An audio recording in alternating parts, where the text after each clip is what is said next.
Good day, this is News Compact reaching you from World Television. I am Olusola Iyanuoluwa.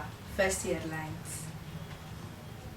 Makinde vows to rescue Oriire adopted children as PDM leads Ibadan protest. Appeal Court suspends deregistration of ADC and 4 other political parties. Court revokes Sowore's bill, orders his arrest. Oshiomhole claims Senate report contained forged. Ramaphosa once again blaming migrants as South African immigration crisis deepens. Now the news in details. Governor Seyi Makinde has assured residents of Oyo State that the government is committed to securing the safe release of pupils and teachers adopted in Oriire Local Government Area. Makinde gave the assurance on Tuesday, June 16, 2026, when social commentator Martins Vincent Otse, popularly known as VeryDarkMan, led protesters to the Oyo State Government House in Ibadan, demanding urgent action over the incident. Addressing the protesters, Governor Seyi Makinde assured residents that the state government is fully committed to rescuing the adopted children and their teachers. Let me give you the assurance that I am also distressed because I have children of my own. I'm also distressed with what has happened to our children, and it has been 1 month. It was 1 month yesterday, 1 month and 1 day already now.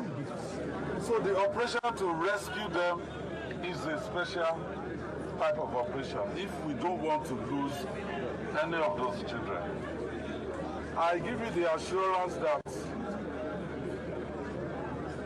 I, as the governor of Oyo State, by God's grace, we will bring out those our children. The governor said some details of the operation cannot be made public because of the sensitive nature of the mission, but stressed that every available resource is being deployed to bring the victims home safely. Makinde also expressed his commitment to the rescue effort, saying the state will do everything possible to prevent the incident from becoming another unresolved case in the country.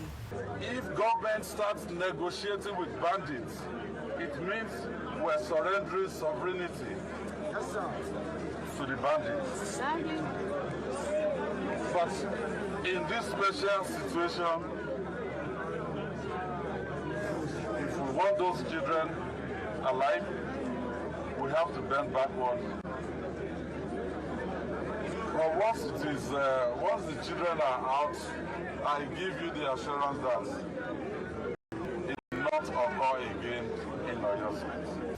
As rescue operations continue, families of the victims remain hopeful for their safe return. The Court of Appeal in Abuja has suspended the judgment ordering the deregistration of the African Democratic Congress, ADC, and 4 other political parties. The decision came on Tuesday, June 16, 2026, following an appeal against the judgment delivered by Justice Peter Lifo of the Federal High Court, which had directed the Independent National Electoral Commission, INEC, to remove the affected parties from its register. The parties affected by the Federal High Court's ruling were the African Democratic Congress, Accord Party, Action Alliance, Action People's Party, and Zenith Labour Party. Justice Lifo had ruled that the parties failed to meet constitutional requirements for continued registration. However, the appeal court ordered a stay of execution, directing INEC not to take steps to implement the deregistration order pending the determination of the substantive appeal. The appellant court also raised concerns over the process of the lowest court's decision, noting that the judgment was delivered despite an earlier directive to suspend proceedings in the matter. The Federal High Court in Abuja has revoked the bail granted to activist and Sahara Reporters publisher Sowore and issued a bench warrant for his arrest.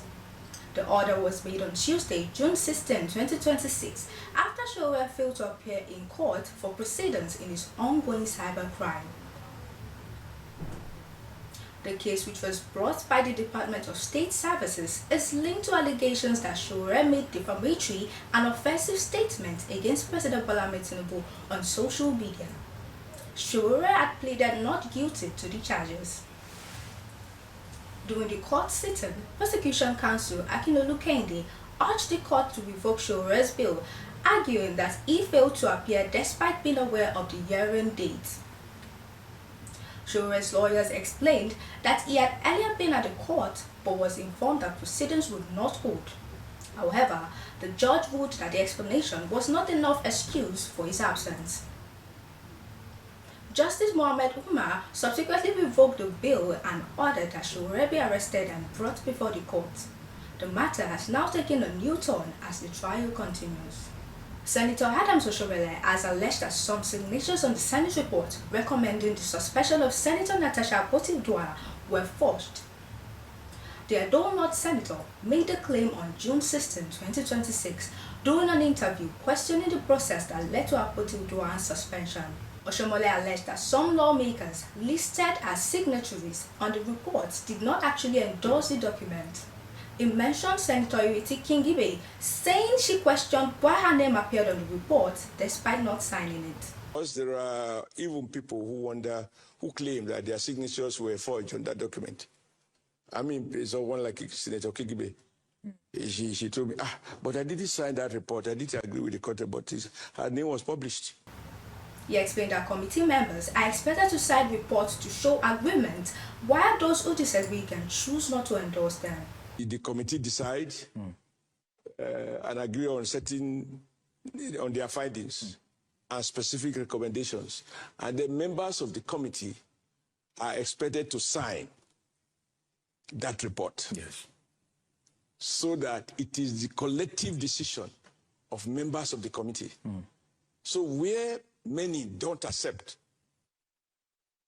the content, they could abstain from signing it because to sign is to endorse. However, the Senate rejected the allegation, insisting that no senator's signature was forged and that the suspension process followed due procedures. Senate spokesperson Senator Yemi Adaramodu said no lawmaker had formally reported any forgery complaint and maintained that senators had the opportunity to raise objections. Oshiomhole later clarified his statement, rejoined the forgery claim, and saying his concern was about the procedure surrounding the report. Meanwhile, Senator Oriire Kingibe said she never saw Natasha's report and did not raise any complaint over her name appearing on the document. We went to the Committee of Petitions and Public Complaints and Petitions, and we signed attendance. And I left to go to the tax reform retreat because that I felt was much more important. It affects my constituents much more than disciplining a senator, and I figured that the other people who were not part of that committee would take care of it. So later, and I even complained to other senators, specifically Senator Baribe. I complained to him very bitterly that I have not seen that report. I didn't see it then. I have not seen it till now. South African President Cyril Ramaphosa has warned against blaming migrants for the country's economic and social challenges as tensions over immigration continue to rise. Speaking on June 16, 2026, Ramaphosa acknowledged concerns around unemployment, crime, and pressure on public services, but said migrants should not be used as scapegoats for problems facing South Africa. Problems are in the main our own problems, and which we have a responsibility to fix ourselves, working together. He said the government recognizes the issue of illegal immigration and will continue to enforce immigration laws while also condemning violence and attacks against foreign nationals. The development comes amid renewed anti-immigrant protests, with some groups demanding tougher immigrant controls and accusing foreigners of worsening economic difficulties. The crisis has also affected Nigerians living in South Africa, leading to a government-assisted repatriation process. South African authorities recently processed 586 Nigerians for return, with the first group arriving in Lagos on June 11, 2026. While South Africans said many cases involve immigration violations, Nigerian authorities expressed concerns that some citizens were returning due to safety fears and difficult conditions. That will be all on News Compact for today.